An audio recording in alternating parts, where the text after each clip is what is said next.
Alors, il y a quelque chose qui a changé en Afrique, il faut en être très conscient, c'est depuis 15-20 ans, il y a une nouvelle génération de leaders africains, de chefs d'État africains, qui ont pris la tête de plusieurs pays africains et qui nourrissent des fortes ambitions pour le développement socio-économique de leur pays.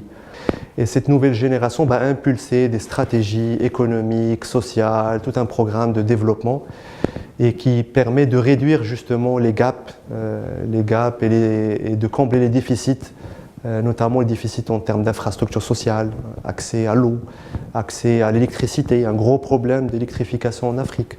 On est parmi les zones géographiques les moins électrifiées au monde. L'accès aussi aux différents modes de transport, l'accès à Internet. Moins de 20% d'Africains ont accès à Internet, alors qu'Internet aujourd'hui, c'est plus que économico-culturel, c'est une façon de vivre qui se généralise. Donc cette nouvelle dynamique qui touche plusieurs pays, qui est contagieuse, qui est aussi qui se propage au niveau de tout le continent, laisse présager un avenir prometteur. Et je pense que le Maroc et tous les pays africains, il y a un bon cap. Il y a un autre aspect qui est important, c'est que les Africains ils commencent à s'organiser autour d'institutions qui sont régionales, voire même continentales. Et ça, c'est un travail qui est important.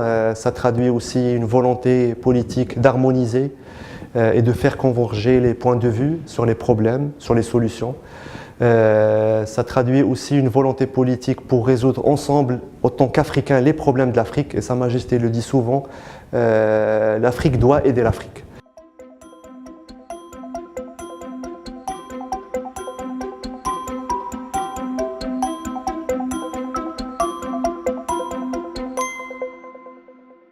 Alors déjà, moi je pense que l'expérience marocaine en termes de transformation structurelle est une expérience qui est très riche en enseignement. Elle est très proche des réalités africaines. Donc nous, on n'a pas de leçons à donner. Au contraire, on a beaucoup de choses à apprendre des pays africains. Mais on a quelques expériences réussies sur certains secteurs qu'on cherche à mettre en avant et qu'on est tout à fait. TGV, Tangemed, l'énergie renouvelable, l'expérience aussi au niveau du secteur, toute la transformation qui a été opérée au niveau du secteur bancaire, secteur d'assurance.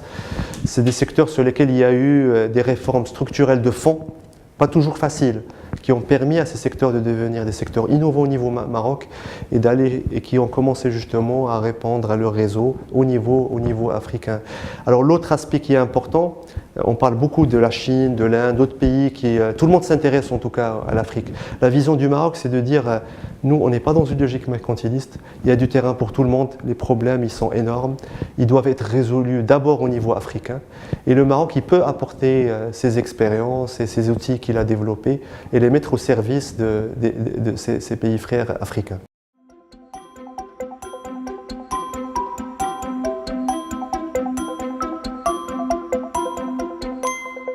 Alors le plus gros problème en Afrique aujourd'hui, c'est le problème de sécurité, notamment dans certaines zones comme le Sahel. Comme la Mali. Exactement. Et quand on voit ce qui s'est passé aujourd'hui même au Burkina Faso, ça vient confirmer malheureusement l'exposition à l'Afrique à ces risques, à ces chocs, on va dire, politiques, ou même peut-être des fois des chocs géopolitiques. Donc c'est important de travailler à stabiliser les zones où il y a ces instabilités politiques. Il y a le risque aussi terrorisme qui est toujours là, qui plane toujours, il plane sur toute la planète, mais particulièrement au niveau des régions sahéliennes. C'est important, ce sont des problèmes qui transcendent les capacités des gouvernements nationaux. C'est des problèmes qu'on ne peut pas résoudre uniquement au niveau des États. C'est important que ça soit résolu et les solutions soient pensées de façon au niveau continental ou au moins régional.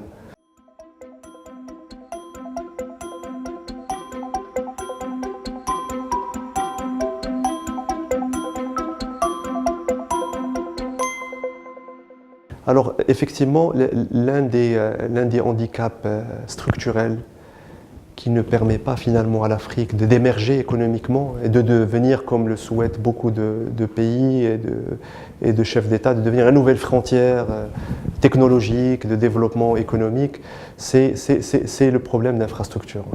Actuellement, effectivement, le besoin il est énorme, notamment, comme j'ai dit, au niveau de l'électricité, au niveau de l'eau, au niveau des transports et au niveau des nouvelles technologies.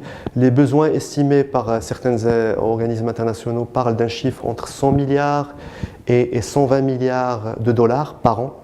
Aujourd'hui, on finance pas plus de la moitié. Donc, le chiffre exact pour 2016, c'est 62 milliards de dollars qui ont été mobilisés pour l'infrastructure. Donc il y a ce gap, le financial gap, pour financer l'infrastructure. Il y a plusieurs sources. Alors les sources traditionnelles, c'est le gouvernement, hein, c'est l'État. L'État n'a pas d'argent. Et justement, l'État, depuis 2014, les marges de manœuvre budgétaires se réduisent. C'est le cas au Maroc, c'est le cas aussi pour les pays africains, notamment les pays exportateurs de ressources naturelles. Et ça, c'est lié directement à l'évolution des cours de matières premières, pétrole, cacao et d'autres ressources naturelles, qui font finalement la source principale des ressources budgétaires des États africains. Fort heureusement, au niveau du Maroc, on a réussi, même si on ne dispose pas finalement de ressources naturelles particulières, on a réussi à diversifier l'économie.